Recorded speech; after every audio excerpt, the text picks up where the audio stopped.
Hey, if you like this video, don't forget to like, subscribe, and ring that noti bell because it really helps out.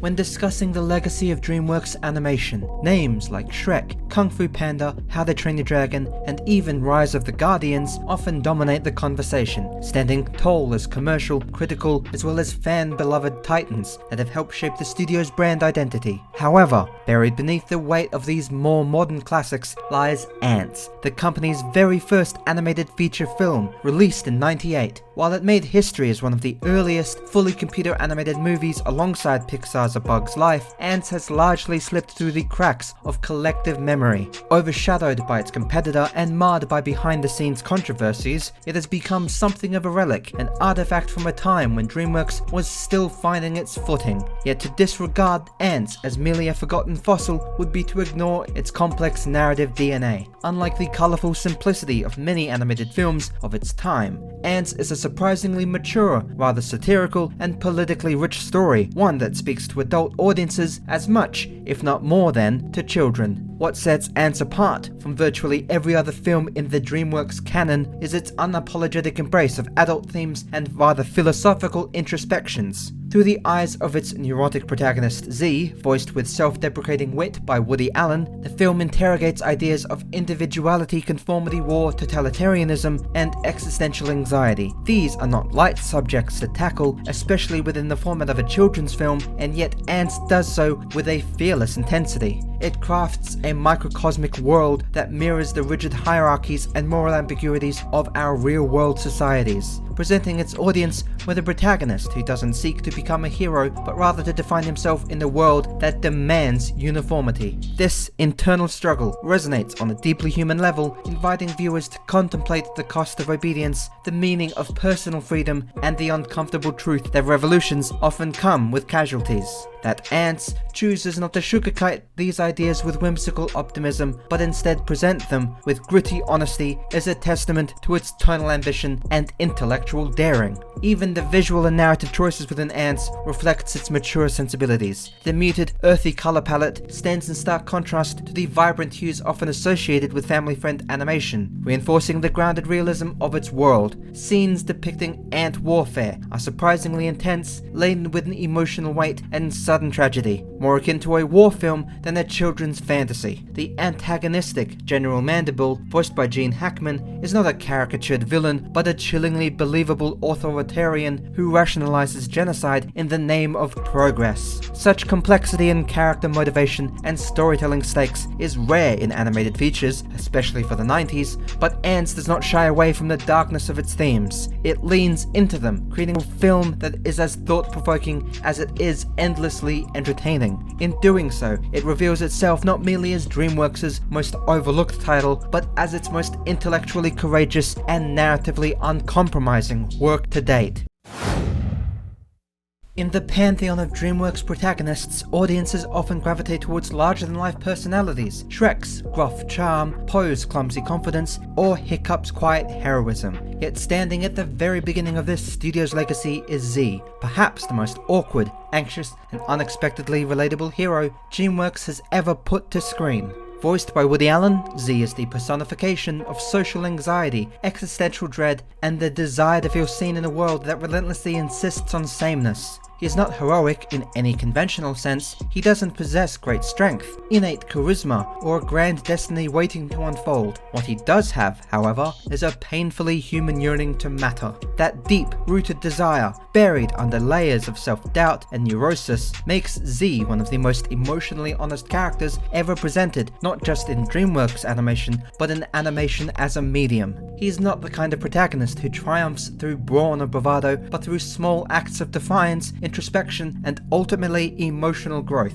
Z's greatest strengths lies in how starkly he contrasts with the world around him. In a society where conformity is law, where everyone knows their place and performs it without question, Z's internal monologue becomes a lifeline for viewers who have ever felt like a misfit in a crowd. His existential musings, often delivered through dry wit or nervous energy, makes him feel more like a character in a philosophical novel than a traditional cartoon lead. He questions authority, struggles with his own self-worth, and daydreams of meaning in a world that reduces individuals to functions. These aren't qualities that typically define animated heroes, but they are precisely what makes Z so compelling. He doesn't stumble into greatness by accident, nor is he a chosen one. Instead, he slowly, painfully chooses to evolve, to stand up for himself, and to assert his identity despite the crushing weight of an oppressive system. In that quiet transformation, Z earns his place among the studio's best developed characters, not by becoming a different person, but by learning to embrace the imperfect one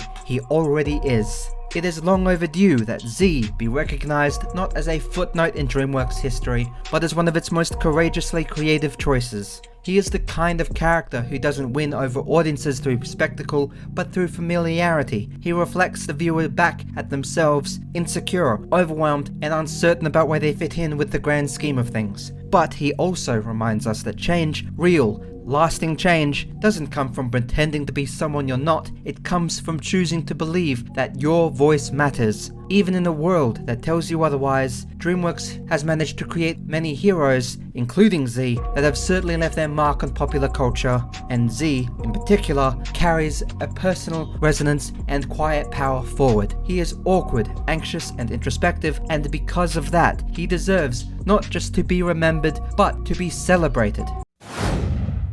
To understand the muted legacy of ANTZ, one must first explore the uniquely turbulent circumstances surrounding its inception and release. Dreamworks was a nascent studio in the late 90s, co-founded by industry giants Steven Spielberg, Jeffrey Katzenberg, and David Geffen, with the ambition to challenge the dominance of Disney and carve out their own identity in the animation landscape. However, ANTZ found itself entangled in a bitter corporate rivalry from the moment it entered development. Pixar, backed by Disney, had been quietly working on A Bug's Life, a similarly insect-themed animated feature. When Dreamworks caught wind of this, ANTZ was hastily fast-tracked to beat Pixar to theaters, culminating in a now infamous release race that pitted the two studios directly against each other. Though ANTZ did manage to hit the screens first, its more adult tone and philosophical themes were overshadowed by the accessible charm and wide-eyed wonder of Pixar's offering. This branding mismatch led to confusion among audiences and critics alike, many of whom dismissed ANTZ as the darker, less appealing cousin in what was perceived as an animation showdown. Yet the differences between the two films go far beyond surface-level aesthetics. Where A Bug's Life is presented as a classic underdog narrative wrapped in vibrant visuals and slapstick humor, ANTZ dived headfirst into the undercurrents of political rebellion, class struggle, and mental anguish. It was animation for an older, more contemplative viewer, a rarity at the time and even more so in the current landscape of sanitized family films. Z was not a wide-eyed optimist like Pixar's flick, but a depressed, anxiety-ridden worker drone who questions the very fabric of the world and the society that he lives in around him. His journey is less about physical heroism and more about existential liberation, making him a character far more aligned with Kafka than Walt Disney. That stark philosophical divergence is what makes ANTZ stand out as a pioneering anomaly. It is a film that doesn't just entertain, it challenges, pushing viewers to consider themes of individuality and systemic control in a format usually reserved for simpler tales of good versus evil. Moreover, ANTZ dares to depict a society structured entirely around the erasure of personal identity, something disturbingly reflective of our own real-world institutions and historical moments. The film's central conflict isn't just between the protagonist and a villain, but between two ideologies: collectivism, taken to fascist extremes, versus the messy, unpredictable nature of self-expression and free will. General Mandible, the film's antagonist, is not a monster or a tyrant in the traditional animated sense. He is a zealot with a plan, confident in the righteousness of his genocidal vision for a perfect colony. His rhetoric is eerily reminiscent of authoritarian propaganda, and his manipulation of the ant masses is portrayed with alarming realism. This ideological depth is perhaps ANTZ's boldest achievement and simultaneously the reason for its marginalization. It demands an intellectual engagement from its viewers that most mainstream animated films never even attempted to solicit, choosing instead to grapple with uncomfortable truths rather than deliver comforting platitudes. In doing so, ANTZ cemented itself not just as a film ahead of its time, but one so fundamentally at odds with the expectations of the medium it helped to redefine. One of the most startling and emotionally jarring sequences in ANTZ, and perhaps one of the most unforgettable scenes in any animated film from the 90s, is the depiction of war through the eyes of Z, a reluctant participant thrust into combat. Z's accidental enlistment in the Ant military is at first treated with dark comedic undertones. His mistaken identity as a soldier sets the stage for what seems like a satirical jab at military conformity. However, the humour quickly dissipates as the film plunges headlong into one of the most brutal war scenes ever rendered in a PG animated feature. The battlefield sequence is not a sanitized cartoonish romp, instead it's a grim portrayal of death, destruction and emotional devastation. The Ant soldiers charge into a termite colony, believing themselves to be on a noble mission, only to be met with merciless violence. Giant termite jaws pierce through the ranks, acidic saliva dissolves exoskeletons, and the chaotic, claustrophobic nature of the battle is rendered with shocking realism. This is not the glamorized war seen in many children's stories, it is slaughter, chaos, and senseless loss. For the young viewers who grew up with ANTZ, this scene functioned almost as an animated baptism into the realities of conflict, leaving an emotional scar that lingered well past the credits. What makes the battle sequence especially gut-wrenching is the fate of Barbatos, the gruff but endearing soldier Z befriends in the lead-up to the attack. Voiced with weathered charm by Danny Glover, Barbatos embodies the archetype of the hardened veteran who understands war not as a theatre of glory but as a ritual of sacrifice. He becomes a brief but meaningful mentor figure to Z, guiding him with empathy through the initial confusion of military life. Their bond, however short-lived, adds emotional weight to the ensuing devastation. When Barbatos is mortally wounded, Z is forced to cradle him in his final moments, witnessing firsthand the personal cost of war. This moment is seared into the film's core. It strips away any illusion of invincibility that animation often bestows upon its protagonists, and Z is not triumphant, he is traumatized, left staring into the hollow silence of mass death, surrounded by the bodies of fallen comrades. This moment is pivotal, not just for the story, but for the audience's understanding of the film's unflinching tone. Unlike many animated features from Disney, Pixar, Dreamworks and other such studios, where the consequences of violence are softened or reversed through magical means or convenient plot devices, ANTZ allows the aftermath to settle with uncomfortable weight. The silence following the battle is deafening, and Z's shell-shocked reaction is haunting in its authenticity. The death of Barbatos is not a plot point for motivation, it is a statement. It conveys the senselessness of authoritarian warfare, the expendability of soldiers in the eyes of commanding powers, and the trauma that lingers long after the battle has ended. For many young viewers like myself, many of whom had never seen before such dark representation of death and loss in animation, this scene became an early and unforgettable encounter with the darker truths of adulthood. It's in this moment that ANTZ ceases to be a simple animated adventure and becomes something far more rare and courageous. A reflection on mortality, conflict, and the psychological scars left behind when one survives what so many others do not. ANTZ may be Dreamworks Animation's most overlooked film, but it is undeniably one of its most thematically rich and emotionally mature creations. Released during a time when the animation medium was still seen largely through the lens of childlike simplicity, ANTZ dared to challenge that expectation with a story that tackled existential dread, classism, individuality, and the trauma of war, all within the span of a brisk 83-minute runtime. Its often forgotten place in animation history is not a reflection of its quality, but rather a testament to how ahead of its time it truly was. Unlike the safer, more conventional heroes that would follow in the years to come, Z stands as a symbol of the everyman, anxious, awkward, and overwhelmed by the machine-like world around him, yet somehow still finding the courage to ask, is there more to life than this? In doing so, Z cracked the foundation of a society built on obedience, showing us that even the smallest voices can echo with meaning. It is in that final note, the quiet yet powerful triumph of individuality, that ANTZ delivers its most resonant message. The film doesn't end with the colony erupting into revolution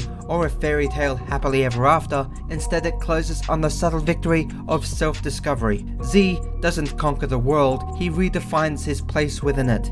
He doesn't become a larger-than-life hero, but rather grows into a version of himself that believes in the value of being unique. And just as the dust settles and the viewer reflects on the depths of what they have just witnessed, the credits begin to roll over with the chirpy, hopeful voice of Doris Day singing High Hopes. At first, it may seem like an odd, rather cheerful choice after such a sobering narrative, but listen closely, and it becomes the perfect thematic ribbon tying it all together. The song's whimsical lyrics about an ant moving a rubber tree plant echo exactly what Z's journey has shown us: the power of stubborn optimism and quiet defiance in the face of overwhelming odds. That closing musical choice, so disarmingly sweet, so quintessentially hopeful, reframes everything that came before it. After war, death, revolution, and personal reckoning, ANTZ ends not in despair but in determination. It reminds us that real change, whether in society or within ourselves, doesn't always come with fireworks or grand speeches. Sometimes it comes from a single worker ant who decides to think differently. Doris Day's timeless voice encapsulates that sentiment with a smile and a wink, gently reaffirming that even the smallest among us can work to shake this world so long as we keep on believing that we can. And perhaps that's the greatest legacy ANTZ has to offer, a quiet anthem for anyone, regardless of size or strength, that has ever felt small, reminding them that, oops, there goes another rubber tree plant, because after all, the ant with the highest of hopes might just be the one who changes everything.